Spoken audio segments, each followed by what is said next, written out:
Hello, everybody, and welcome to Toy Geeks. My name is Jake Laffilter from Geek Dad Life. And I'm Dan Larson from Secret Galaxy.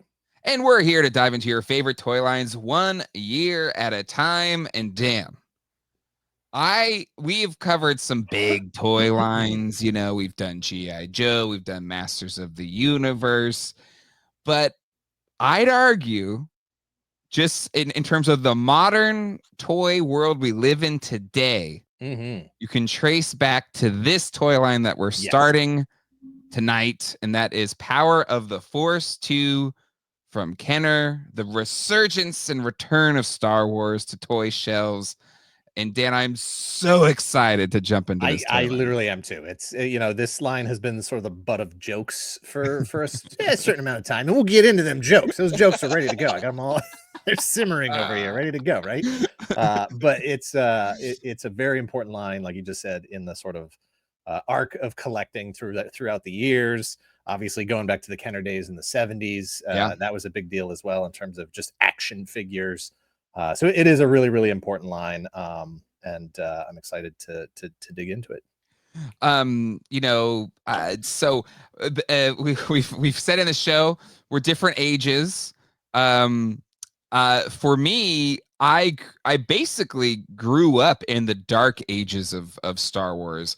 Like in my prime toy playing buying years, there were not like Star Wars toys on the shelves. I had hand-me-downs of the original Kenner stuff, and then like out of desperation, and we'll probably talk about Bendums a little bit, had to buy those Bendum figures. We talked about that a little bit last week. And so I was 10 when these figures first came out. And at that point, I was already feeling a little old to be playing or buying toys. But still, I was just 10? At 10, I just at least all the boys that I hung out with, they were already done with toys by the time. Wow, okay. Usually it's more like a teens thing. You hit that like 13, and it's like, all right, I was check out. Pressure. The hormones are all getting stirred up and stuff. I got to go start, playing baseball, looking at girls. No, they were forcing me early because I felt like, hey guys, you excited about these new Star Wars? They're like, dude, we don't play with Star. What are you doing? I was like, let the little kid in here. We're all 12-year-olds. Yeah. Yes, that's what they did. They're smoking cigarettes too in the bathroom. No, but when do you remember when the first time was that you saw the original trilogy? Okay, so I was pre 5 years old. I remember where I was. And we lived in an apartment in Lakeside, California. And my dad, he taped Star Wars off of HBO, however long ago that was to me. Okay. And so we watched Star Wars on tape, taped off of, I think it was HBO because it had that old HBO start to the video. It's classic. Yeah. Yeah. And I remember it like this was my father's, like he sat me and I was like, son, I'm about to share with you is a treasured tome of one of the greatest stories ever told. Yeah. And so I was already like, oh my God, yeah. And this is important. I was like, this is important. And so we watched that movie and I loved it. And I remember we went to Disneyland. I think it was like 4 or 5. San Diego's really close to Disneyland. It wasn't that big of a deal back then. And we went on the Star Tours ride. So I saw the first film, did not see Empire or Jedi, did Star Tours. I was like, oh my, this is the greatest thing ever in the history of the world. And so finally, I don't think I saw the second 2 until maybe a couple years later. It was on TV or something, I think. Then I finally completed the trilogy. But I was in hook, line, and sinker from a very so you didn't see them in a theater until they came back with the special editions. Until the special editions. And by that point, I was already a diehard Star Wars fan. Yeah. I had the VHS tapes by that point. I was buying Power of the Force. But again, those, God, we're jumping all over because I do want to spend some time talking about those movies coming back. But like that trailer. No, I'm just trying to paint a picture of your Star Wars experience and how it reflected as far as your interest in the toys. Because me being born in 76. I didn't see Star Wars when it first came out, 77, obviously. If I did, I had no recollection of it. But Empire comes out in 80. Okay. My family is a Navy family. We're living in Japan. We see Empire Strikes Back in Japan, we have like photos in our photo albums of like the Oh. marquee, you know, with like all the Empire Strikes Back Oh, characters and stuff up on cool. it. And then come back to the US and see Jedi in 83. So I Okay. did get to see the last two in theaters at that point. And then, you know, I Amazing. have vivid memories of, you know, the toys on the shelves and all that stuff. So I was there Yeah. to watch it sort of peak, descend, you know, trickle off with, you know, Yes. droids and Ewoks and stuff, as He-Man and G.I. Joe and everything Yeah. else in the 80s sort of took it over. And then to be there when it came back in 95, I had already started getting back into, you know, my friends and I were hitting flea markets and yard sales and all that stuff, Yep. buying up all the vintage figures and all the vintage toys. So it was thrilling to see a new Star Wars line come out, especially in the context of everything else that had been out in the 10 years. It feels like it was a Yes. lifetime, but it was 86 to 85 to 90, 86 to 95, Yes. I think is what it was. Yep. It's 86 to 95. like I blink and 10 years goes by now. but that's the fascinating part is like you got to live while it was, you know, it felt like a permanent fixture in like a cultural zeitgeist. Like it was such a you know, a totemic like thing. And I lived through, okay, enough. Star Wars can go away. Like G.I. Joe is cooler now. Transformers are cooler okay now. Yes, It's okay that it's gone. yeah, that's the part that's fascinating to me, because for me, like being born in 85, it's you know, like it's almost like in the mini comics for Master of the Universe, like this old tech that was left behind from a previous civilization.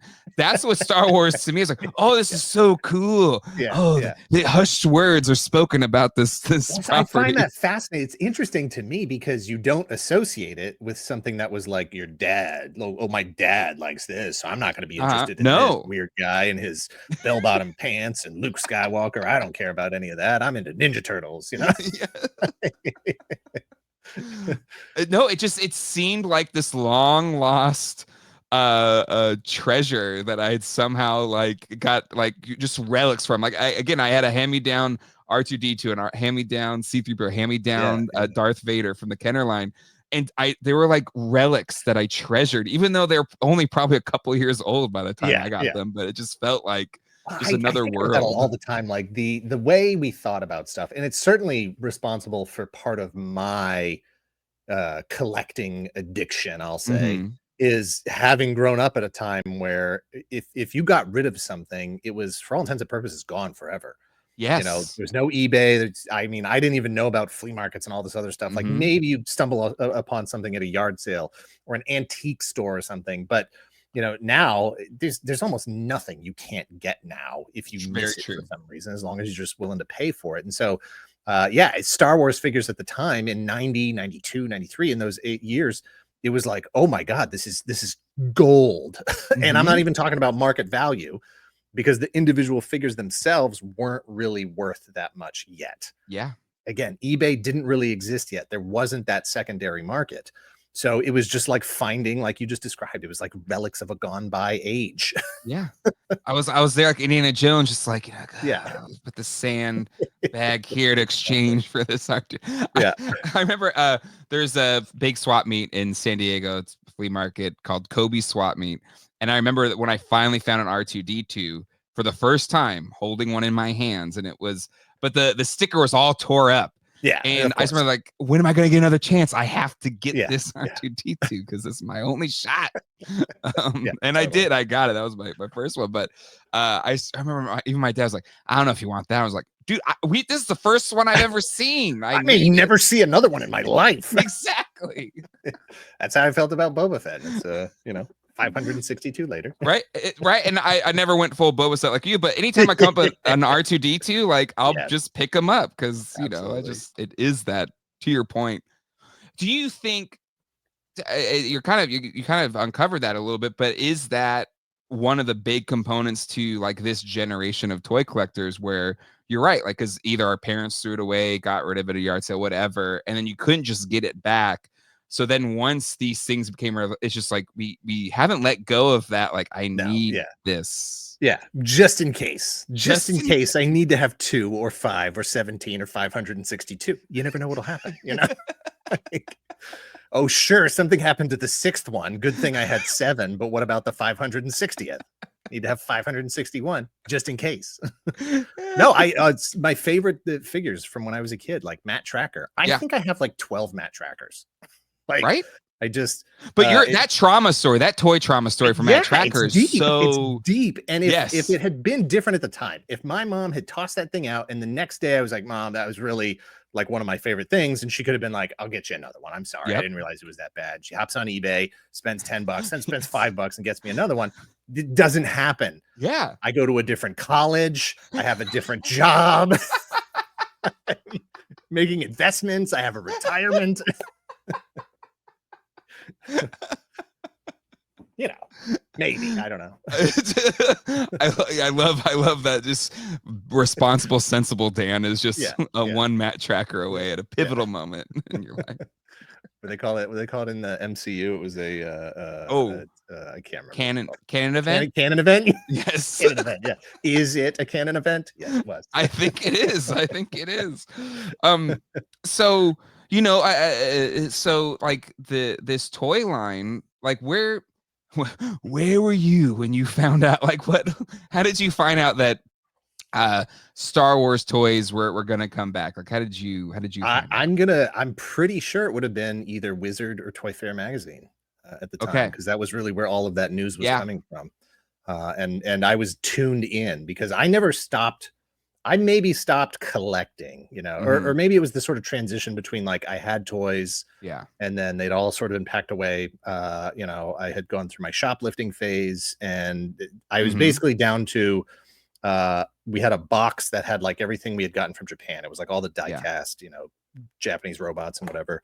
And then the rest of my stuff basically fit like in a gallon bag. It was like Mego Spider-Man, a bunch of muscle figures, a couple of Star Wars guys, my original Boba Fett, and some other random bits, some Transformer cassettes.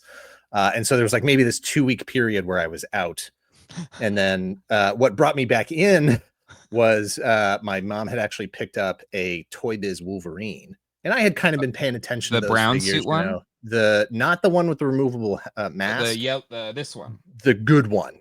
That one. Yeah, that one with the retractable hand rakes. Yeah. I always like, why are they curved? Doesn't make any sense. Just little hand rakes. He's working in the garden. But I had kind of been out. Like I had picked up some of the Marvel superheroes, whatever. And it was that figure that sort of got me back in. And that's just before, so I was like, buying all the Toy Biz stuff. My younger brother, I've said this in the past, he's your age. He and I would sort of collect through him. He was in Ninja Turtles. He was into Food Fighters. He was into Barnyard Commandos, all of that 90s stuff. I was sort of seeing it through his eyes and buying it with him and whatever. But it was that Wolverine that really brought me back in. And so just a couple of years later, I'm in college. My friends and I are out getting, all the vintage Star Wars stuff, trying to buy all that back up, going to, trading and whatever else. And they put these things out, these Bendums. Okay, yes. Bendums, I think in Allison's research, is it 93 Bendums? Yes, 1993 Bendums started their Star Wars figures. There were 21 figures in that Bendums line. What an absolute slap in the face as a collector. Yeah, I'll make you big here. Oh my God, that Han is perfect. This one's great. Yeah. Unfortunately, these are the only 4 I have. I got Darth Vader, I got Obi-Wan, I got Han Solo, and then I can't remember. I think Pixel Dan might have given me this Boba Fett. I don't remember, but I gotta have Boba Fett just for the novelty of course, and who I am and whatever. And just they're offensive. They're like, it's not what it's like. Somebody did. It's the monkey's paw. It's the genie wish. Be careful what you wish for. It was like, I just want figures. Yes. And the genie's like, granted. And you're like, this is not what I meant. Like, they're just like, I remember seeing them in KB Toys. I remember being like, no, you can't do this. Wait, hold on. I got a perfect no for that. Hold on. Where is it at?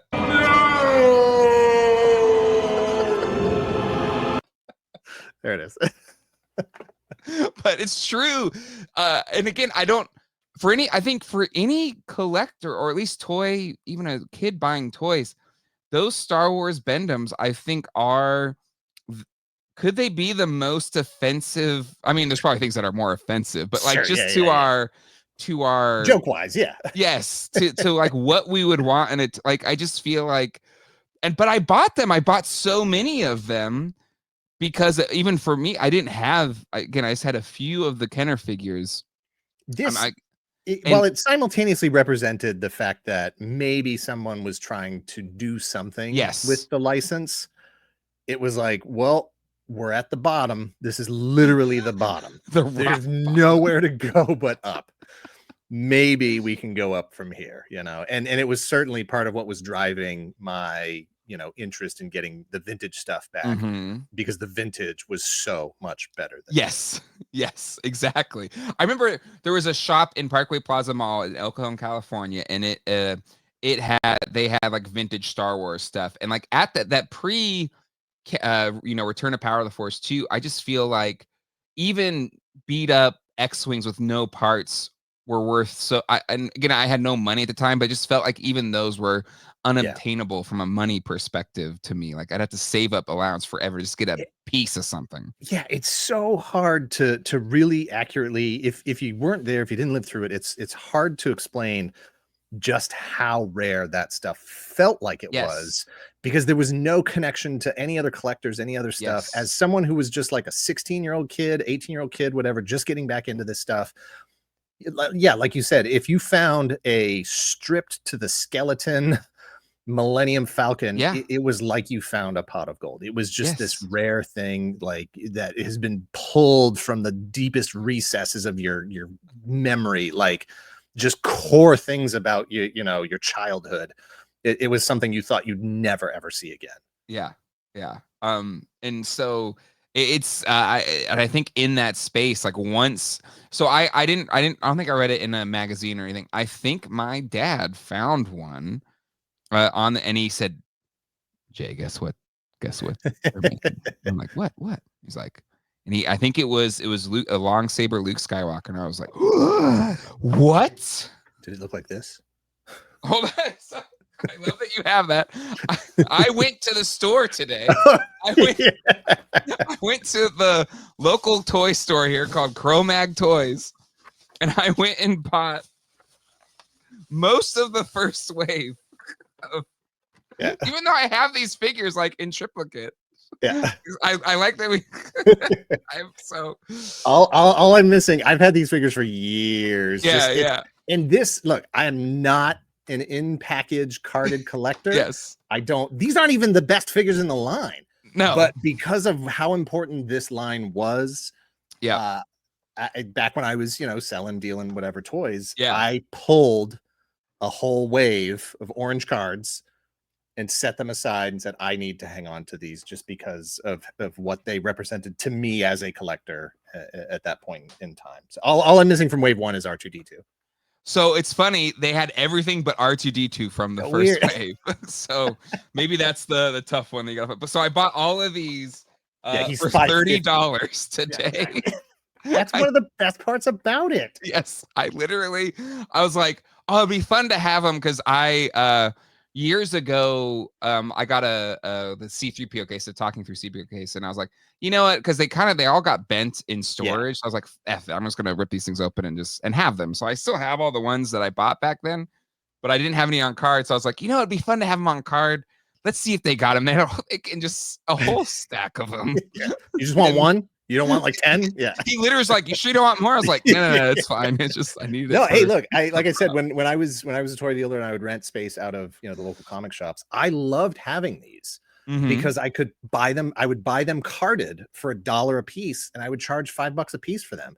And so if a collector wanted them, great price. If a kid wanted them, great price. It was cheaper than everything else that was on the shelf at the time. And all your favorite characters are here, you know, like everything you could possibly want. Yep, you know? 100%. And it's so weird, you know, we're getting into it now. Like I was young enough that when the vintage line was happening, I don't really have that much of a visceral nostalgic connection to those figures carded.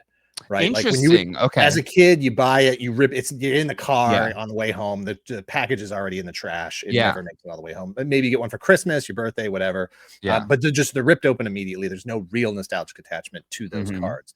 But this, when I was older, Yeah.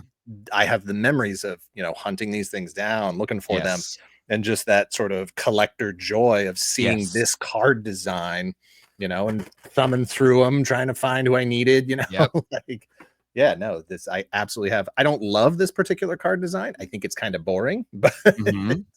but yeah, it's just that color, the stripe, the Vader face, all of it just really just hits me.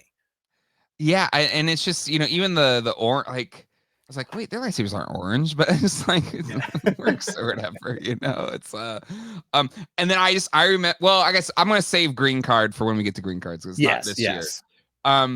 But just real quick before we get just a couple just things about it is wild that Lucasfilm, because it's here in the research, decided that to take a break. Yes. And I still to this day hold that up. Like that it was a good idea or like what? Like There was no value in it. Nobody wanted to do anything with it. that's wild to me. It's in Nobody this wanted to modern do era. anything with it. Like Crazy. it was a decade without it on Yeah. the shelves. It had run its course. It was done. And I will frequently bring that back up into conversations to say there was a time when these things did go away. They did take a Yes. break. It wasn't a perpetual thing that existed for decades. It just, Yes. it went away. Transformers went away. G.I. Joe went away. He-Man went away. Yeah. And it wasn't until later when this generation got older Mhm. that now it's never ever going to go away ever again. Yeah, but it's almost like I think we're with Star Wars, like it could go away again. I think we're, like We're take a close, break. I feel like. Yeah. Did you do the West End game stuff at all? The 87 West End Games role-playing game? Nope, didn't get into that. Not personally. I didn't, other than like I just remember I had friends that did, like when you like Star Wars? Oh, did you know this backstory thing that was, a part of that? Yeah. And then did you get into the Timothy Zahn trilogy? My brother, my older brother, he's 2 years older than me. He picked up the first book. Okay. And from the moment he got the book and started reading it and then handed it off to me, I couldn't accept it as canon. It never felt right. Okay. The comics were never canon to me. Yeah. None of the games, nothing but the movies, as far as I was concerned. I was definitely in the camp of, if George Lucas wasn't the one who wrote it, who made it. And at the time, I still thought he directed the Empire in Return. Oh, yeah. I mean, honestly, I didn't know. It wasn't until years later that I actually looked and I was like, wait a minute, has it always been that way? But yeah, no, if it didn't come from him, then I was like, well, this could change. It's not real. And I certainly didn't like the idea that so much of the appeal of Star Wars characters and the world itself is rooted in the character designs. Mm-hmm. And I never liked that the way you pictured a ship or a character or something in the Timothy Zahn books might not be the same way that I pictured it. Interesting. Okay. What does Lando's ship look like? I can't remember what it was called. You might have seen it a different way. Yeah. Or, even Shizor or I just forgot his name. Dash Rendar? No. The guy in the white suit. Thrawn. Yeah, Grand Admiral Thrawn. I'm like, Jesus Christ. You might have pictured him differently, like if I say Chewbacca, we're thinking of the same thing. Yes. We know how he looks, all of that stuff. But Thrawn, even though he was on the cover of the book, maybe his mannerisms are differently. Maybe you cast one actor, I cast a different actor. To me, that broke any sense of us actually really sharing that experience and it continuing on. Yeah. And because it was a book, if they'd have made it into a movie, if Heir to the Empire, any of that stuff, Dark Empire, the comics, if any of those things had been made into a movie at the time, then I would have said, okay, that's part of the actual thing. But yeah. As a book, it was just like, there's been books before. There's been comics books before. None of this stuff is ever, held. That's true. So when they basically said, okay, EU's toast, it didn't bother you then? Oh, yeah, no, I don't care. Yeah. Okay. Yeah, no, I don't care.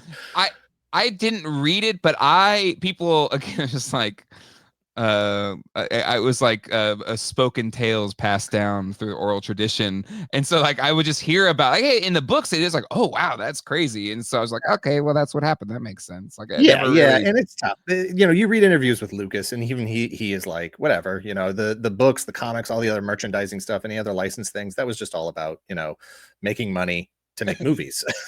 You know, like he's an independent film operation. You know, he needs money to make these it's things. true. And he was a savvy business person. I mean, the whole reason we have the action figures is because he wanted to make action figures. Yeah. So I get all that, but yeah, none of that, as far as I was concerned, none of that was actually part of the thing. It was all disposable unless it was in the movies. Yeah, good call. That's fair, and it's George Lucas. Lucas is such a fascinating, like just the fact that couldn't miss best ideas ever in the world. And then eventually terrible ideas at all times, maybe. But okay, we crapped on Bendums. How about Galoob? They came out the year before the Micro Machines, Pro Micro Machines, right? Those things. Oh yeah, absolutely. Yeah, no, I was deep into Micro Machines when they came out with Star Wars and Star Trek and every other licensed property. I was all on board with all of that, except for the fact that everything didn't scale properly, but that's fine. It's X-wing the same size as Millennium Falcon. Oh, it's fine.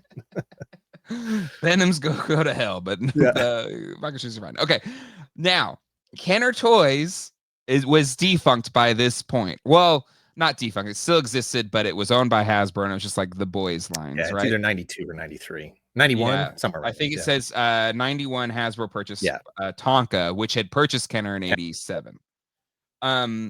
But what's wild is the original Star Wars licensing contract with Kenner was a requirement to pay an annual royalty of $10,000 to retain the rights.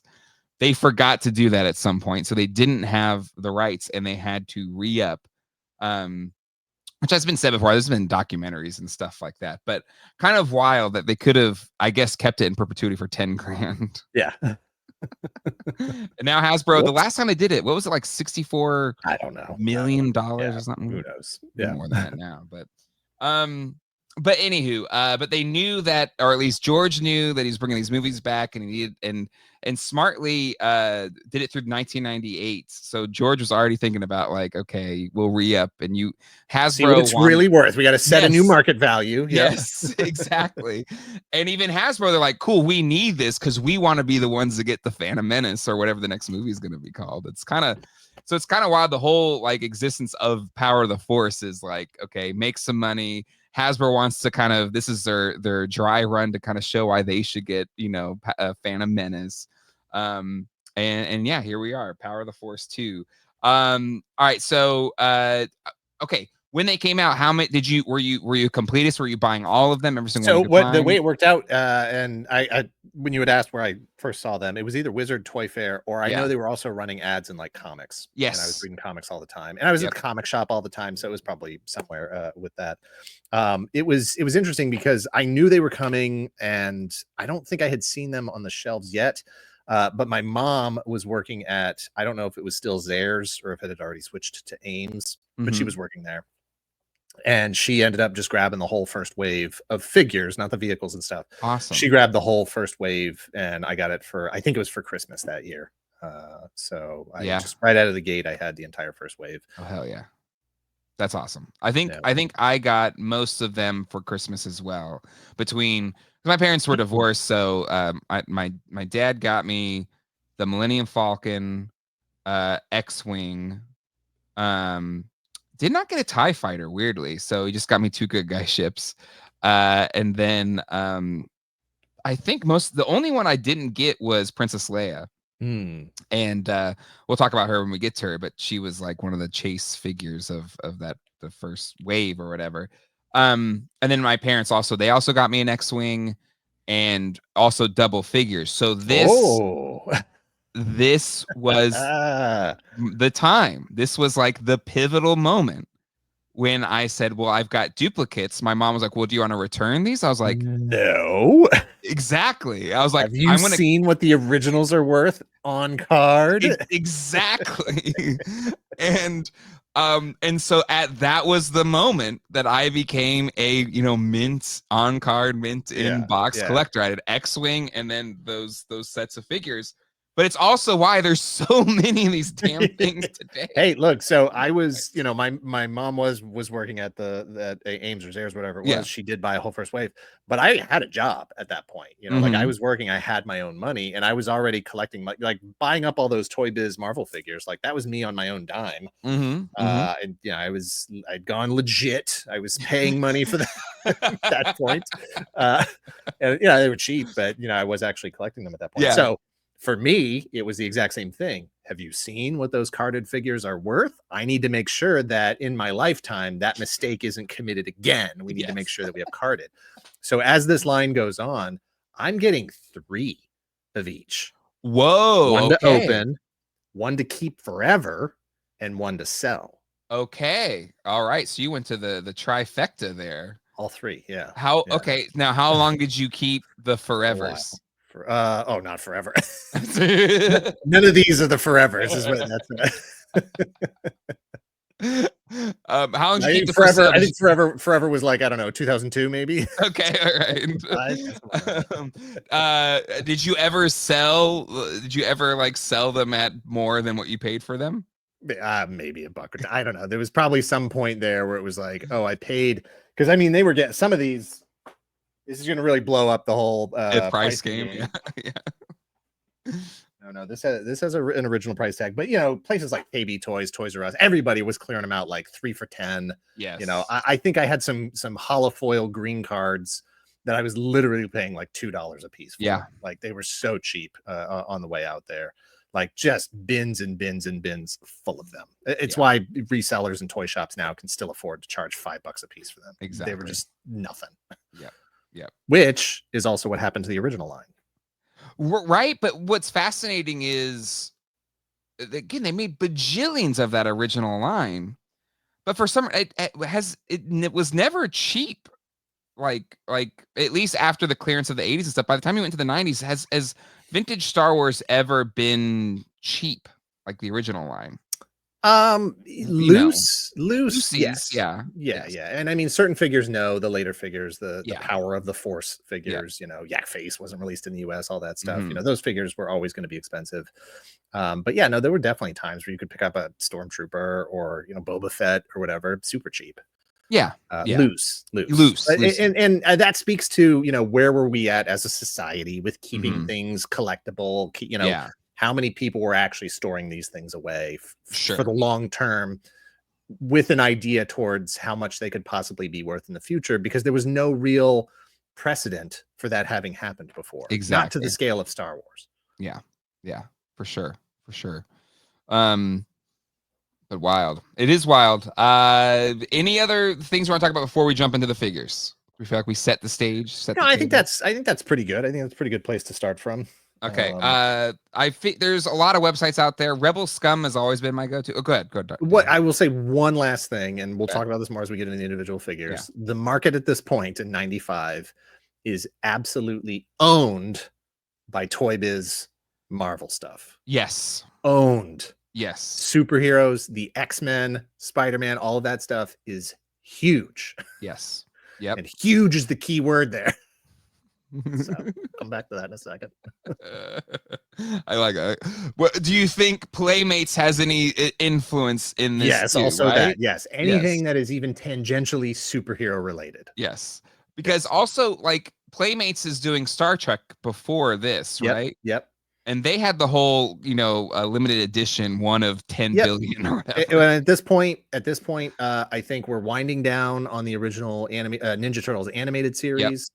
Power Rangers has started and is going gangbusters. 93, 94 is Power Rangers. So it's just superheroes across the board. Yeah. Yep. All right, let's kick things off. I was going to use Rebel Scum because I've been using it for, 20 something years. It's been around forever. But let's kick things off. I think it's in alphabetical order. I'm just going to hold my actual figures. Yeah, exactly. Hold on. I got one too. I just got them today.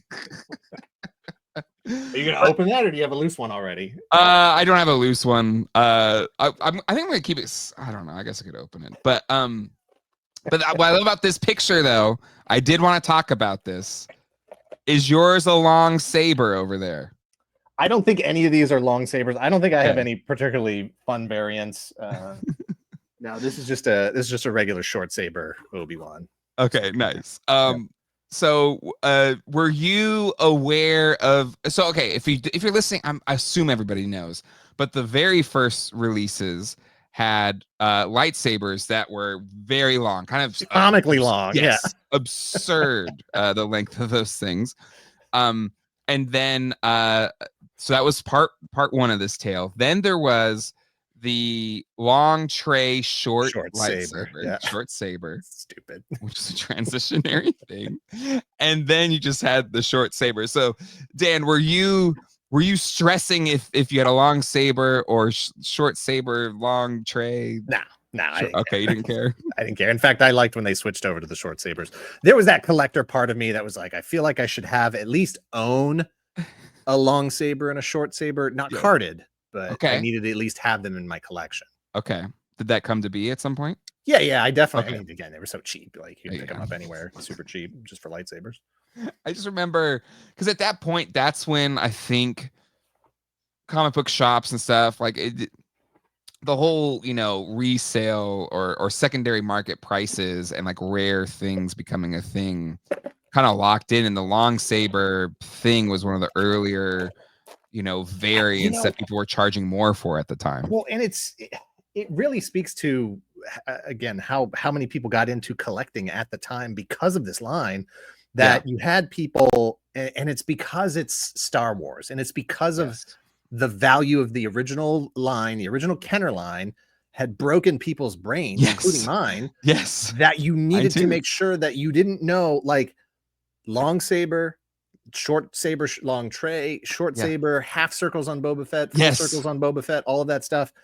There are people who collect, let me see if I can find the number. There's like a serial number on here somewhere. I don't even remember where it is, but it's like a stamped serial number that people would be collecting by. It's like, oh, do you have a 0.01 or a 0.001? Oh, yeah. Because you just didn't know 40 years into the future which ones were going to be the ones that were worth like $1 million a piece. Oh, it's too bad you didn't have 0.001. That's the one. Like, but can I just say something? That still happened in the 90s. Because a friend of mine knew I do, collect toys and stuff. Okay, yeah. What? It's all the way at the bottom. Right okay, that little down there. Okay, what's your Obi-Wan Kenobi? Mine says 521791.01. Okay, I have the same one. Okay, so short saber, right? Yeah, probably. I would think. I don't know. But he was like, "Hey, I have a binder of Pokemon cards. Can you like take a look at them to see if they're worth it?" I was like, "Yeah, I mean, I kind of know, but I'll just search eBay and tell you." And so we do it, and then I found this video from like Rotiques or a Roadshow, Antiques Roadshow, and they had the Pokemon thing, and apparently like the first ones didn't have a shadow in the background or something. Yeah, and he's like, "Since you have this Charizard, it's worth $3,000." Yeah. And I didn't know that. I was like, I hope you didn't sell those yet. Did you? I didn't check for the shadows. I'm sorry. Right. Yeah. So it worked for Pokemon cards, just not for these. Okay. So thoughts on this Obi-Wan Ben? Okay, mine must be an earlier one because I believe in the notes it says the earlier it said Ben Obi-Wan Kenobi. Is yours a Ben Obi-Wan Kenobi or an Obi-Wan? Yeah, mine's Ben Obi-Wan Kenobi. Yeah, we got the exact same one. Okay, yeah, that's right. We have the same serial number. Duh. Yeah. Okay. What's your Ben Kenobi thoughts? It's funny. My wife Kate and I have this conversation about the state of action figures as they currently are, right? Like, we're in this period where we have photoreal face printing where it looks exactly like the person. We went through this awkward stage where like the sculpts were good, but the face paint didn't really match up to the quality, and you'd see people doing their own repaints of these head sculpts of Star Wars Black Series figures where it's just like, oh my god, that looks like a photo of Harrison Ford or Mark Hamill or whatever. And she makes the argument that she prefers it when they are just more of a caricature, when they sort of just capture the general essence, because that's how the vintage line was. That vintage figure looks even less like Alec Guinness than this does. This just looks like some guy with a beard, like just an older man. This does not look like Alec Guinness. And I think there are collectors who that is what appeals to them. And a lot of times in this sort of 5 POA market, that's what people want. And when this line came out, I was still of that mindset of like, well, of course that's what he looks like. That's the best we can do. You know, it's like it's the Doctor from, you know, Batman 89. You see the tools I have to work with. Like, I mean, what do you expect? I can't do anything better than this. This is the top of the engineering market that we Yes. So I from a likeness standpoint, from a, you know, sculpting standpoint, like this figure's fine. I never cared for the way the robe was handled. Agreed. This like rubbery clamshell thing that's just sort of over him. You yes. know? And it was always kind of, and then if you ever want to sit him down or something, it was very clunky. Yeah. I appreciated that you could easily take it off. Whereas, you know, I still considered this an improvement over the vintage figure, because the vintage figure had that vinyl kind of robe. I don't even know what to call it. Like just a, I don't know, flap thing that he had on. And I hated that as a kid. I absolutely hated it. I don't like its treatment as an action figure now either, but I can appreciate it for what it was in 1977. And when lines like, you know, Hasbro has their retro line of action figures, the 5 POA, and I did appreciate when they released Mandalorian. The first Mandalorian that they did had the vinyl cape, and it was like, oh, that's perfect. He should, you know, like love that they're sort of calling back to that. But for this, I was like, okay, this is an improvement over that terrible, you know, and I'm saying terrible as in TEAR, terrible, and TERR, terrible. Both. Both. It's terrible and terrible. But I still didn't think this was the best possible option. Yeah, I mean, I guess, you know, I don't know if I thought best. I was of that, like, look how far we've come. This looks so much more like Obi-Wan Kenobi, you know? And so I dug that. Out of all of the buff figures, is this the least buff? Probably, yeah. Yeah. If we're not including maybe R2D2. Because even C3PO's not exactly kind of jacked. You know, but as far as did this figure meet expectations, this is all I expected from Obi-Wan. Like I was never expecting Obi-Wan to be like, that's my favorite figure in the line. Like he wasn't the Obi-Wan that we know Obi-Wan as now, you know, the Ewan McGregor, of course, the 18 seasons of Clone Wars, you know, all of these other things. You know, I assume to kids who were born in like 2000 and later, this is just some tiny little piece of his story now. That's a really good point. You know, to them, Obi-Wan is their Luke Skywalker. Yeah, that's fair. That's a really good point. Because so little of it is to that character is this iconography. Yeah. No, you'd say, you know, Obi-Wan played by Ewan McGregor, also an appearance by Alec Guinness. You know, yeah. Oh, I think they're gonna do that second season of it. I wonder if they ever, like, I don't know, up age him to look like that. I don't know. It depends on when it actually happens. He may be the same age as Alec Guinness at that point. True, very true. All right, let's move on here. Let's keep going, and let's. We have to point out one more thing. Sure. That the other major improvement here, is that the lightsaber is not embedded in his arm. 100% true. Translucent plastic lightsaber. I was like, yes, thank you. That's exactly what it should be. Agreed. I think for me, so I had a Darth Vader, I had a Luke, I didn't have an Obi-Wan, but they were missing their lightsabers by that point. Didn't have lightsabers, and so there was also a little bit of an element of like lightsaber hoarder in me. It was like, I need.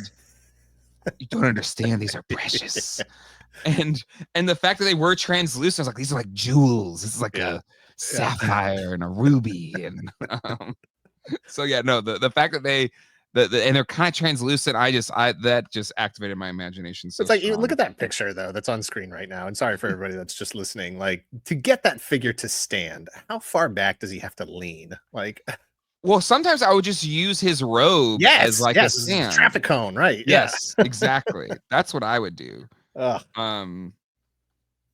yeah, the lightsaber, evolution. And honestly, it hasn't changed that much from this. Like, sure, the hilt is a little more accurate. There's you can swap them out usually. Yeah. But they haven't, it's not too different from what they did here with the lightsaber. Yeah, if you go back to that last all the .00 red all the serial numbers are right there. Oh, there you go. So we have red full body picture. There was a red hologram one? I guess. Wow. Okay. It's time to hit eBay. I know. See, it's such a disease. Like, like, there's a red hollow one. It's Yes. 0.01 red hollow. Do you really got any red hollows back there? Oh my god, an illness. All right, let's move on to the next one here. And it's C3PO. So I didn't realize this reading Allison's research that C3PO and Leia were kind of short pack later releases later into 1995. I didn't have any problem getting C3. Well, I guess my parents didn't have any problem getting C3PO. Yeah, but it wasn't it wasn't the same as Leia, where it took well into 96 for me to finally get a Leia. But and he's jacked. He's a jacked C3PO. He's got that V shape, right? Like Yes. he's tapered. What do you think he presses? About 450? I don't know. Exactly. What's your C3PO thought? One thing I want to point out here is absolutely no accessories. Nope. There's nothing in this package but the figure. Like it's literally like the chrome, The vac metal is your that's the accessory. Yeah. You want a gun or you want vac metal? And the other thing I want to say is like one thing that's missing from a lot of modern packaging, so we're on the back of the card here. One of the things that's missing from a lot of packaging is the cross sell, right? Yes. Like it was always fun to have the figures, you know, and as a kid you circle the one you want or whatever, you just dream you having dreams. Look at how much biographical information is on this file card. Yeah, it's so there's much. like a novel on here. Like the type is so tiny because they crammed so much information on there. It's ridiculous. That is wild. It is two packed paragraphs. If this was today, like my immediate instinct is when I look at this card is that second paragraph is in like French or something. Exactly. Right? Like just the translated version. Mm-hmm. No, it's the second half of his story. Yes. Like, is there that much to say about C3PO in 1995? Apparently. I guess so. Because like the first paragraph is just like what his deal is. And then the second paragraph tells his story from, C-3PO was once a simple interpreter aboard the transport ship Tantive 4. You're going to find out soon that wasn't the case. Anakin made him. Spoiler alert. A twist of fate made him one of the most wanted droids in the galaxy. Oh, such a simple time. I love the call out on the front of the card. Realistic metallized body. I mean, I had the vintage C-3PO. I adore that figure. Again, it's another one. If I find one, it's usually really cheap. It's still really cheap. Yeah. I'll pick them up. But you know what though? I didn't track this guy being buff until later. I think it didn't track. It's interesting because it's kind of subtle. There's a little bit of a almost cartoonish kind of characterization to all of them, right? Yes. Like none of them are super realistic. There's definitely some abstraction there. C-3PO's head, proportionate to the rest of his body, is a little bit small. Yep. And then if you look at the picture on the back, where we can see the full body shot of C-3PO standing there, that's a typical C-3PO stance, right? Like he's got the sort of like a second position L feet, right? Like his heels are almost touching. Yeah. Look how wide his stance is on this figure. He's got full on power stance, right? Like this is Vince McMahon, right? Like walking into the arena, right? Exactly. That's what 3PO's doing that. Look out. Yeah, I don't want to get involved with this kind of protocol. Like, yeah, exactly. You speak bocce? Yeah, I do. All right, settle down. Oh my god. C-3PO. There you go. All right. Anything else you want to say about him before we move on? No, we're good there. I see any weird variants I need to know about that now I need to go search. Not too many. You have red, green tint Japan exclusive. Hey, maybe we'll find that when we're in Japan. Yeah. And then green hologram. So not too many variants on him. All right, let's keep going on here to old Chewbacca, buff Chewbacca. You had all of these, but what's your Chewbacca? I guess I don't have a carded Chewbacca, unfortunately. I guess I'm the lone representative here. Well, as I was just saying with looking kind of cartoony, he's definitely looking kind of cartoony. He's buff, He's definitely buff. Yeah, But he's he looks jacked. Yeah. cartoony. And he looks like he's got those old novelty Halloween vampire fangs in. Yes. Yes. But still, like, I felt like he was so detailed compared to the vintage one. He is, yeah, for sure. His bandolier looks great. I don't know what Yeah. other stupid gun is that he comes with, you know. But So okay, fun fact. Big fan of Kenner reusage. The front part of this gun is actually a reuse from a Kenner Real Ghostbusters gun. oh, okay. I wouldn't have known because I didn't collect Ghostbusters. Yeah. I believe it was used in the Screaming Heroes Peter Venkman. This not his he comes with this crossbow, but the featured one is this part right here is from a Kenner Real Ghostbusters Screaming Heroes Peter Venkman. Right. So they reused it for that gun. Yeah. Interesting. Yeah. He's definitely a larger figure, you know, than say Han Solo. Sure. Maybe not as much larger as he could have been, but Yep. Other than the buff physique, definitely an improvement over the vintage figure. Oh yeah. The problem was like they both didn't really fit in the cockpit of the Millennium Falcon. No, it was a tight squeeze there. Yes. And he looks more gorilla-ish here than Wookiee. I'm thinking of something. He, you know, really, I have the Han and the Chewie side by side, but he's not. I don't even think he's that much taller than him. Really. Yeah, that Han always bugged me because he's in that like fixed pose where he's supposed to be like stretched out. So if you get him to stand, he's going to stand a little. Yeah, that's true. Shorter. Yeah, but I mean, Chewbacca should definitely be at least 33% taller than that. At least. Yeah. But still, fun figure. I had him. I dug him. I'm trying. It'll be fun. I don't think we ever get a proper Chewbacca in Power of the Force 2. It's not till later that we get a at least a properly scaled one, right? Yeah, it's a bit. And also we have to point out here the other point of improvement on all these figures is the additional point of articulation in the waist. True. Yeah. Yep. Waist. So that's 6. Well, I guess technically Chewbacca's probably still 5 POA because you can't turn that head. No. You can just a little bit. Maybe. A little bit. All right, let's keep moving on here to Jack Darth Vader. This Darth Vader is so insane. But it just made, I was like, oh, it makes sense because I don't know why. He's strong. It's funny because David Prowse, who played the body, who was the actor in the Darth Vader suit, he was like a weightlifter. He was a big effing dude. Yep. But that never comes through in the costume. He's an imposing figure when you see him standing next to other characters and stuff, especially Carrie Fisher. But you don't see his rippling muscles or anything. And in this, it's like, geez, he's huge. But still has that sort of cartoony element. The head, the helmet are way too small. I love that he does, again, has the translucent clear lightsaber. Yep. And the cape can get in the way of, posability. I hated the cape. I hate this cape. Yeah, it's awkward. Because it has no give. It is a hard rock piece of plastic. And so basically, if you want to put him in ships or whatever, even like if you're like playing with him, it makes the having a lightsaber battle, it's not a fun experience. I hate the cape on this figure.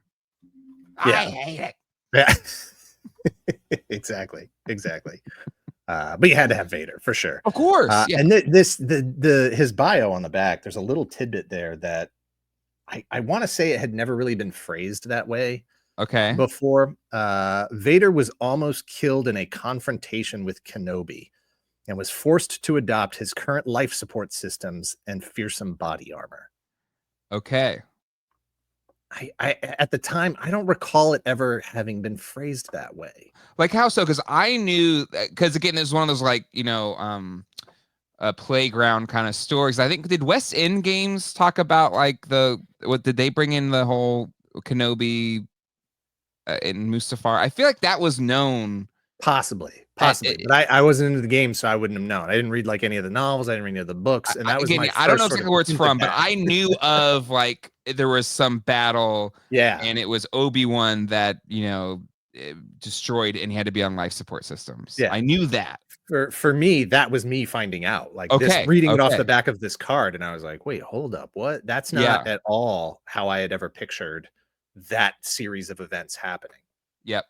I will say there's another bit on here, allying himself with the evil Senator Palpatine. That was the first time I did the Senator Palpatine thing. Right. Which that's even before, I guess. Yeah, it's saying here this is Vader hunted down and destroy the remaining Jedi, enabling the future Emperor to seize control of the galaxy. That's fun. Who would vote for an evil senator? That's weird. Why would you do that? So funny. Like, there's so many memes now with George Lucas. Like, who cares about a trade war or whatever? Like, why did you make your movie about that? Well, you know. Millennium Falcon's last interference prevented Vader from destroying Luke Skywalker's Red 5 X-Wing before it could deliver his deadly proton torpedo blast. Yeah. These are great bios. I love this. There's a lot there, a lot of information. They had to get people caught up. They couldn't assume that they had actually seen the movies. That's true. For real. Yeah, it's true. Real. It's very true. And of course, the cape here is removable so that you can put him in a TIE fighter. Exactly, because he wouldn't fit otherwise. But that, I think, led to a lot of people losing capes. But again, you could buy.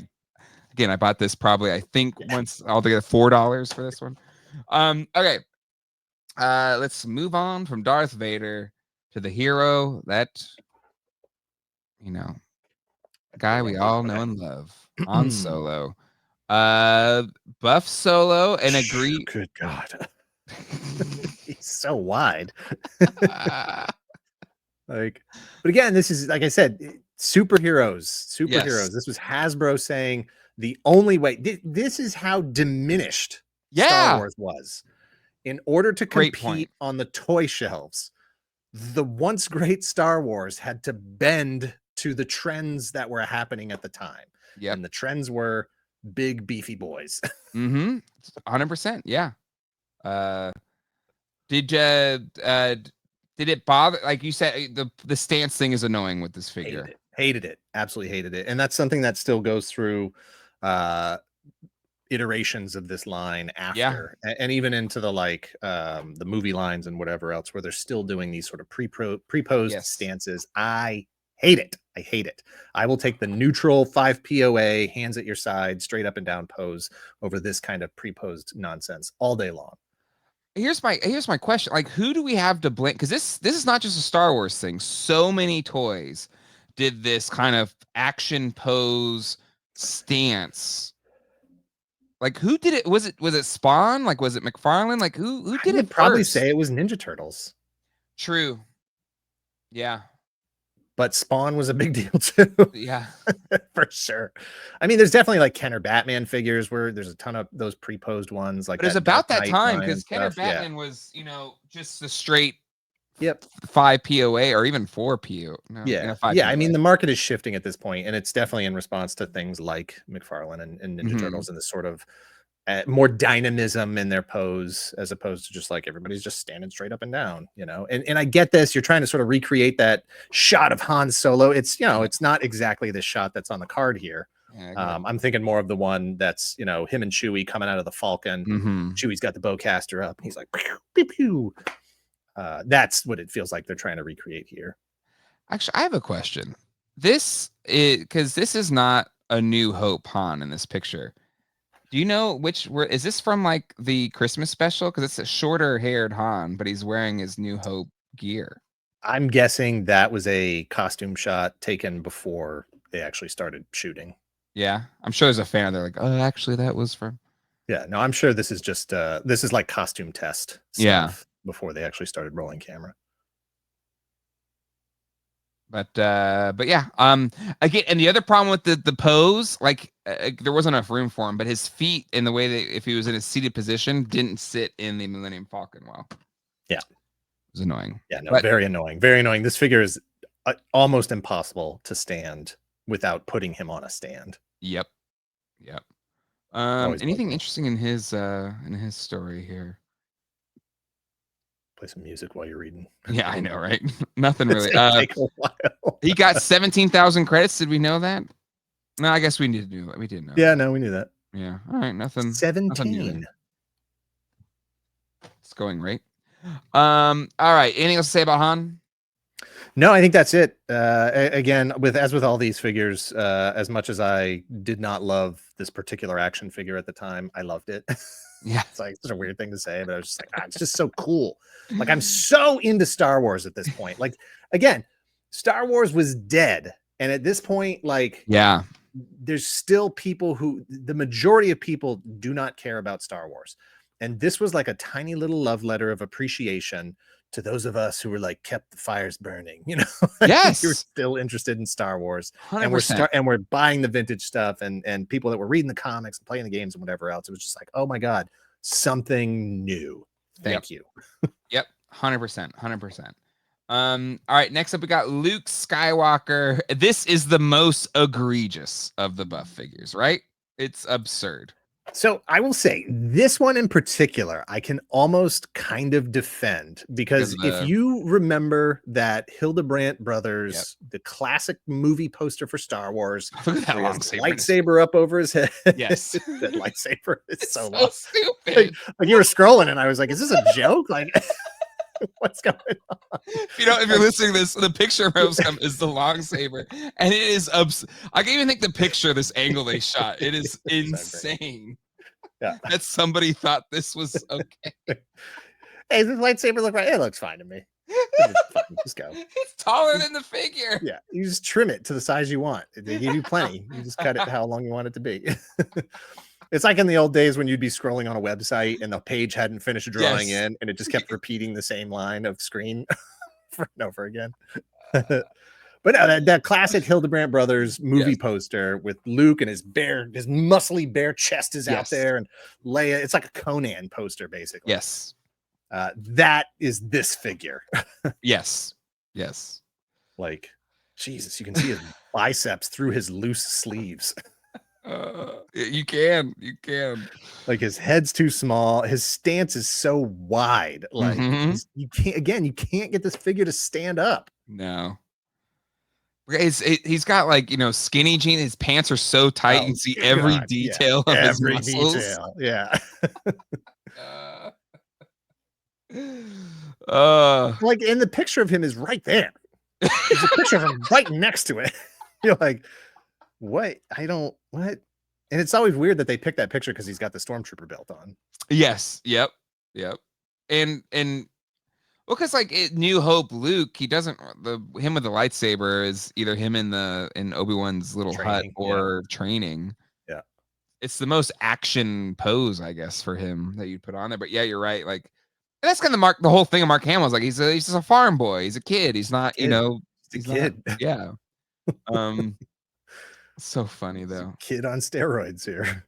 But I swear to God, when I first saw this, I was like, wow, look at it. It does look like him. It looks so much better.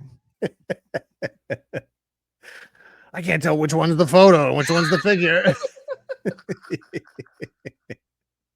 That's how confident they put the picture right there so you can see. Nailed it. Absolutely nailed it. No notes. Grappling hook blaster, like he's Batman. Right? Like, because he doesn't use the blast. It's just like it's from his little belt that No, but even at the time I was like, yep, that's right. He does that. He does the grappling hook thing. Yes, in the Death Star trench. Whoosh, it makes sense to me. Good job.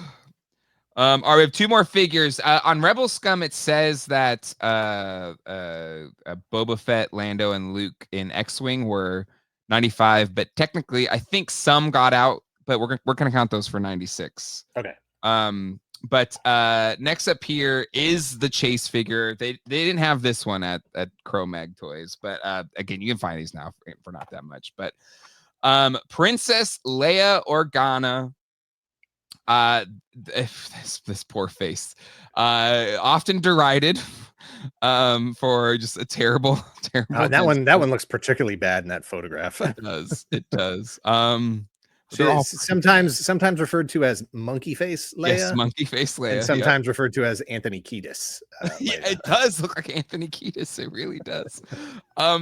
So were you able to find, like, was Princess Leia a chase figure for you like it was for No, me? it's when I got that first batch for Christmas or whatever it was. It was This there? figure was included. Okay. Yeah, and I don't know. Maybe my mom pulled a fresh case right out of the back or something. You know. It was short packed. It was C3PO Yeah. on this figure was short packed. But I remember, like, I couldn't find it. I think I went to a KB Toys like as it opened, and they had one on the and I remember it was like just one of my greatest moments in collecting when I finally got this figure. But for a while, like secondary market, this figure is going for $50. It's so stupid. Do you remember that? It was like $50. I don't remember that now. And I was like, to me, like $50 to a 10-year-old at 19, I was like, I'm never accumulating that much money. I'll never be able to buy I this can't spend it figure. on that. But I just this figure looks like it's so bad. It figure looks like I'm the person that's supposed to be sculpting the figure, and I've never seen Princess Leia before in my life. And you are describing Princess Leia to me, and I'm trying to sculpt her based on the design you're giving me, like a police sketch artist, right? Like that's what this is. That's what happened here. You say she's got a cape, huh? Okay, I'm gonna put a big old cape on her like this, right? Yeah, and then okay, and she's got a belt. I got it. Yep. All right, we're good. Cinnamon buns on the head. Sure enough, is this it? Oh my God, you nailed it. That's it. Perfect. And it's like, you know that meme of, I don't know where it comes from, but it's the lady, and she's like no. Yeah, Oh, yes. Yes. That was you just now. You were just like, yay, I found her. Ooh, I found her. I needed her, but look at her. But I've got her now. Yeah. That's what that is. It really was. It really was. But I didn't care that it looked horrible. It just was that one that I couldn't find. You had to say, yeah, you had And to have Princess Leia. Yes. And I would never have to search for a figure again. I was fulfilled. Never felt like I needed to chase another figure. Exactly. Got it out of your Lies. System. She can't hold that gun. She can't hold either of those guns. No, like they'd fall out. And then talk about weird stances. This stance is terrible. What is going on there? Like 1 foot. It's. I mean, it's not as bad as the original Shredder in Playmates toy line, but it's close because it's got like a half kind of bent knee, and then she's dragging 1 foot behind. This figure does not stand up without some type of figure stand. And it's okay because you don't really want to have her on your shelf anyway. It's okay. Just go in the bin. It's fine. I love that Alice in the research called out that there was like a rumor that Carrie Fisher didn't approve it. That's why it was short packed or something like that. Oh, I don't know that. Yeah.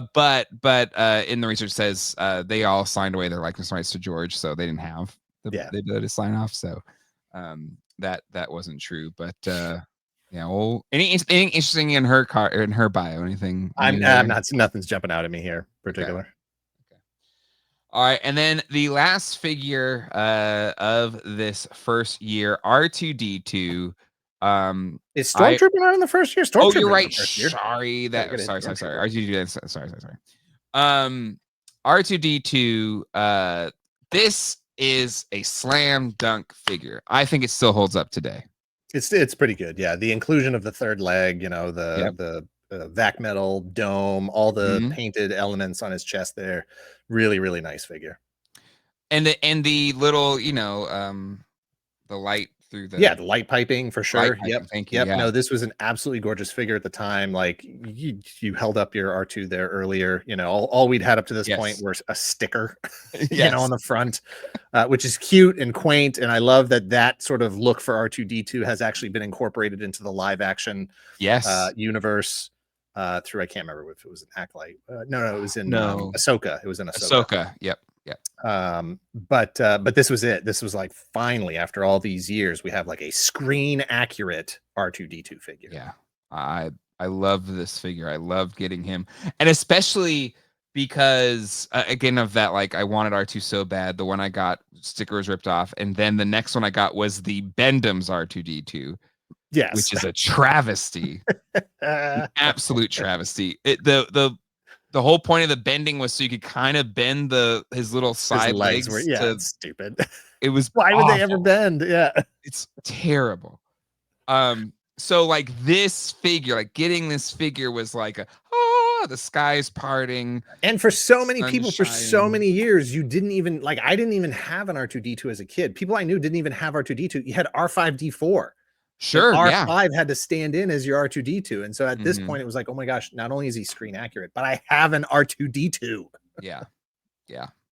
So good. It was great. And you put him next to C3PO and all that vac metal just shining back at you. Oh. Just they looked great together. Beautiful. Absolutely beautiful. All right. Now, I'm sorry, Stormtrooper. I almost skipped you here. He's buff though. It's a buff Stormtrooper.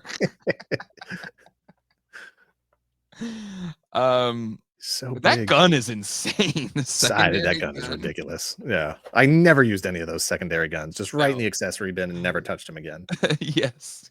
But yeah, I mean, again, there's better Stormtroopers now, clearly, because this one is not, proportional accurate. But like this could, if you have a huge team of Stormtroopers, you're really these can kind of be in the background still, and you probably get away with it. Right? Yeah. The only thing that there's three things that bug me about it. One is the buffness, but that was part of the line. He fit the sort of look of the line. Yeah. Two, the pre-posed legs where he's got a kind of that open stance. Yeah. And then it just always bugged me that there was no white between that black band and the eyes. Okay, yeah. It almost looks like he's wearing sunglasses as opposed to, you need just a little bit of white there to break up that brow. Yeah. But otherwise, again, this was a first time you were ever able to turn the head on a Stormtrooper because the vintage figure didn't have a head that could turn. Like a hot dog. Yeah. No, yeah. It at the time, it was a big deal. Was never able. Clearly, was never able to army build in the pre. Like, did you army build? Was this like one of the first ones you army build? No, I didn't quite like this figure enough to want to army build it. As the line goes on, that definitely comes into play for sure. Once they hit a style that I like. I had two, and then I got the mail away. Was it a Han in disguise? Yeah. Yep. And so like I was like 2 to 3. Yeah. Oh yeah. Sure. Enough. Yep. Exactly. Like pretend to have 20 or whatever. Yep. Okay. Let's talk about the ships real quick. This is a 0.00, by the way. Just saying. Oh, flex there. It's a buff line, so I'm flexing. I got a 0.00. Let's see. So wow, yeah. Is it? Orange card or hollow sticker? Just regular orange card. So this is first release. This is first edition. This is the one you want. This is hot. Take it to Antiques Roadshow. Oh, this is a 0.00. This is worth $7,000. Okay, so something I loved, and I knew this because I had already been scoping out vintage ships. Like I didn't do it, but I almost saved my allowance to buy an X-wing fighter that was missing all 4 of the little what are those, the ion cannons or whatever they are. Yeah. Gun, whatever. Guns. And so the second I saw, I think it was in the commercial or whatever, whenever I saw them, I was like, oh my God, they just kind of upgraded the original ships. Yeah. Yes. I was just over the moon that these were basically just carrying over the core of those original the molds. ships. Yeah, for sure. I love that so much. And absolutely. I was like, they're better in every way. Like, what was? Did you have any of the ships? Did you have them all? Did you? I was all in on this entire line for the first several years. 100% completist. At the time, I had just acquired a vintage Millennium Falcon. Okay, was it complete? And a vintage X-wing. It was not complete. Didn't have the stick and ball. Yeah, right. But other than that, it was didn't either. They dropped it for this one. It didn't have the stick and ball, and but the electronics worked. Nice. Oh, nice. So it was, and it was gorgeous, clean condition. So I could compare the two. And then X-wing, same thing. I had a vintage one. As a kid, I never had a Falcon. We only had the X-wing and the TIE Fighter and the Land Speeder. But yeah, like you just said, the fact that they were reusing what I assume was reusing the original molds and painting them up, decoing them to be more screen accurate. I was like, this is perfect. This is everything I ever wanted from this. Yeah. Like if they had just released them as they were, Kenner accurate, I would have been a little disappointed because they wouldn't have felt like they belonged with these figures. Correct. But taking that next step, putting more of those paint apps on there and stuff, making them more screen accurate, like you said, dream come true. But again, it was like it even at the time didn't bother me that the new figures were so much bigger. Like even in this picture here, this is again, thanks Allison putting these together. He's from the cross sell or whatever. Like clearly, like you had to kind of stick Han's arm under Chewbacca there, and even then you couldn't put the. There's no way you're closing that lid. No. And then like the land speeder, I remember this. You had to kind of stick their arms out of it so they could sit in the land speeder. But even still, I had all of these from the first wave, and again, I absolutely adored them. But they're all gone. I actually don't have any of these still. No. They all kind of left me. But and funny enough, like I have all these in vintage form, but I do not have any. But I wouldn't mind getting a Millennium Falcon. But these actually kind of carry decent secondary market prices. They're really nice. I mean, again, if you don't, there's something to be said for repros or more modern releases of stuff, especially if you want to be able to like handle it and take pictures and do whatever else. Like the vintage stuff is just so much older. Yeah, it's so much older, and the plastic is breaking down, and it's discolored, and it's missing parts, and the stickers are peeling, and you know, it's just if you can spend the same amount of money and get like a fresh, clean Power of the Force 2, why not? Yep, agreed. And so those were the vehicle releases of 1995. You also had these die-cast metal collectibles. Did you get those at all? I did not. I ultimately would have ended up with all of those, but I didn't buy them new in package or anything. Yeah. And then I didn't get any of these, but I did get this set. So did I. Yeah. The classic edition 4-pack. Yeah. Which had 4 Topps Wide Vision collector cards and re-releases or like new sculpts essentially of a vintage Luke Skywalker, Farm Boy Luke, Darth Vader, Chewbacca, and small head Han Solo, which is kind of interesting. But what was your thoughts of this set? I was like, I thought it was great. I thought it was perfect. It was exactly, I would have been fine with them redoing the entire line. Agreed. Like that. You know, some of those figures, I think, I'm trying to remember. I want to say it was Entertainment Earth, but I could be wrong about that. Again, we're like pre-internet. And right? Yeah. There was a booklet, like catalog, a physical, like printed out catalog that I can't remember who it was, would produce maybe once a month, and they'd like mail it out.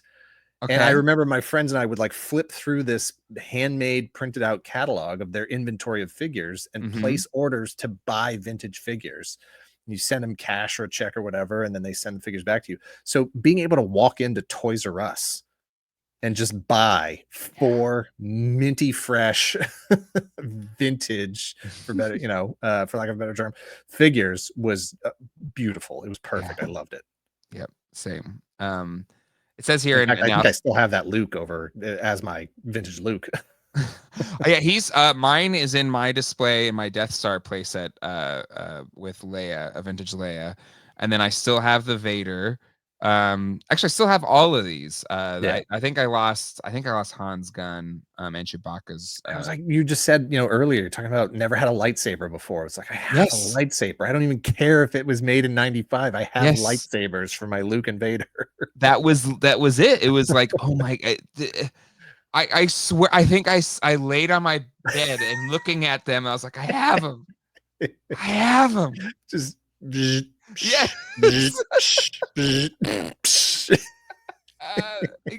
What are you doing in there, Jay? Nothing.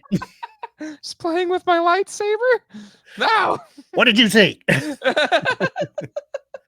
Look away. Yeah. I didn't see you playing with the toys, Jay.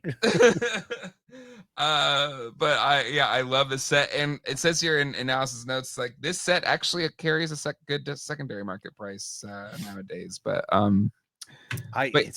like this kind of thing blows my mind, and it really brings out the gray in my beard when you say, you know, like this is way older now. Like this is more vintage. This is more vintage than the vintage line was when this came out. Isn't that crazy? Yeah, it makes me want to. Because you could get these, like you probably in clearance into the 86, 87. Like I don't know how long these hung around on toy shelves, but yeah. But you know, they were still reproducing these for Power of the Force, right? I think, in '85. So 10 years at most.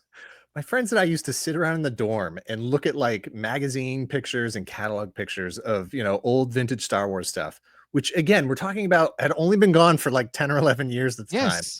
as if they were from like the dinosaur age, as if we Yes. were talking about like, stuff from the 20s and 30s. Ancient history.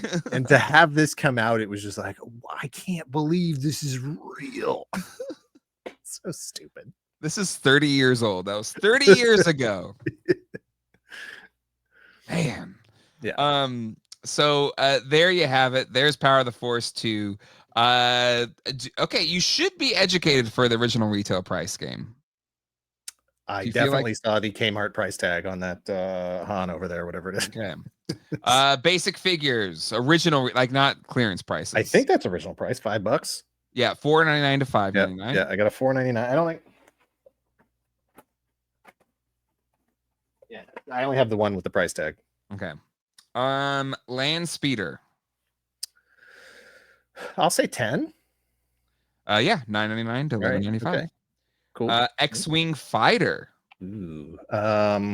20. This one jumps up $29.99 to $30. Okay. 33. Must be because of the electronics they added to it. Or Yeah, maybe. I mean, it always had the like buzz sound, but yeah, this one had like legit soundboard added to it. Okay. TIE Fighter, which did not have electronics, I don't think. I would say it's got to be less than, so 20. Yep, $20, $19.99 to $23.95. That means the Falcon's like what, 50? Yep, Falcon's 50, $49.99 to $59.95.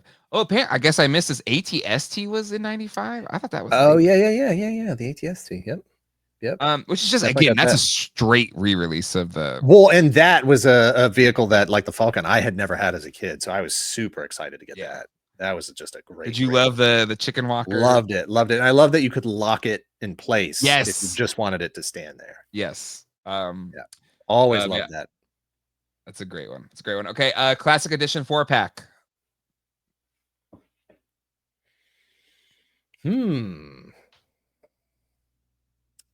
I'd say 15. $20 hairs, $19.99. Really? Okay. So it's those widescreen cards. Yes. I remember it was pricey. It was like a full allowance, burn through there. Yeah. Okay, die-cast metal collectible 6-pack. Who cares? But what would you say it is? $10. 15 for the 6, 12 for the 4-pack. No thanks. Yeah. Pass. Dan, this has been I don't want to, this has been one of the more fun episodes we've done. This has been a lot of fun. We knew it was a pivotal era. This whole line has been it's a huge milestone for collecting, for collections, for Star Wars, for pop culture, for sure.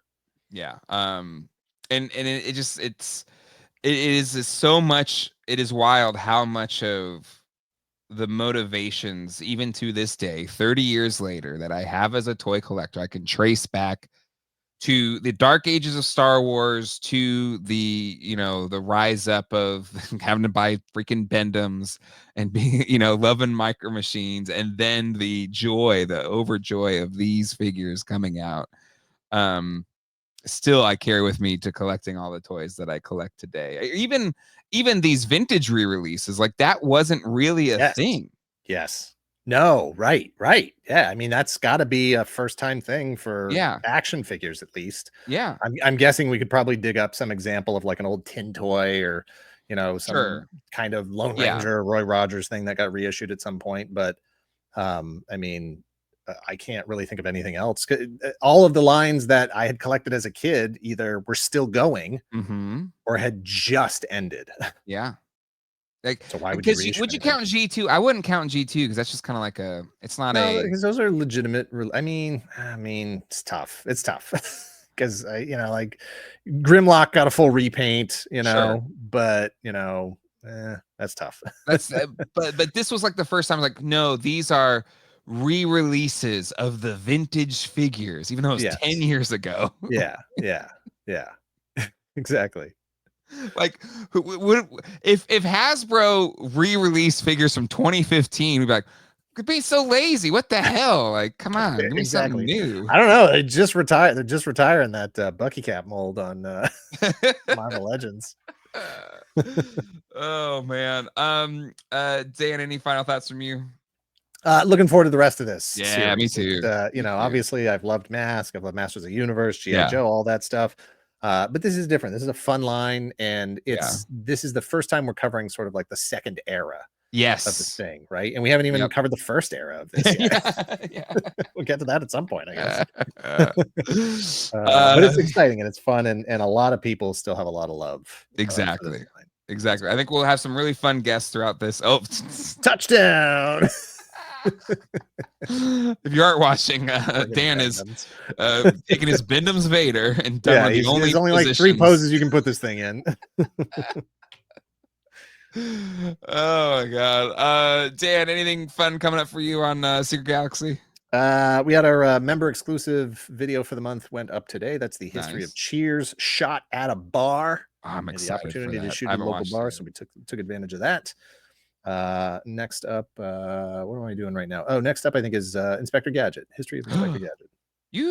Is that a we've never done Inspector Gadget. It's come up in videos, but we've never actually covered it before. Yeah, okay.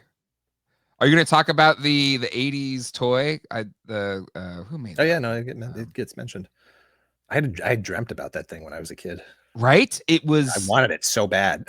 it was just something that was like a fever dream because it was so perfect. I thought I was going to be able to fly because it had the helicopter attachment. I had dreams about like holding onto it above my head and flying around the neighborhood. I've still never owned one. So no. Yeah, you better keep your doors locked. I'm gonna take that. The Christmas gift for Dan. Now you know. You gotta get. Who made? I'm blanking on the name. I haven't written that part of the script yet. I can't remember. Okay, it is, but I think we could do an episode just dedicated. I think it's one of the great toys of all time. It's deluxe. It is lush. It is so good, so good. Anyway. Oh yeah. What is that? That was number 3. Walk like an Egyptian? He's on his bike. He's signaling a right turn. Oh my god. Thank you, Allison Choi, for the research, exhaustive research for this episode. She's actually going to be guesting on one of the episodes during this series. About time. Yeah, exciting. For sure. But anywho, that's it. Really excited for this series. We'll see you all next time. Hasta luego and goodbye. Later.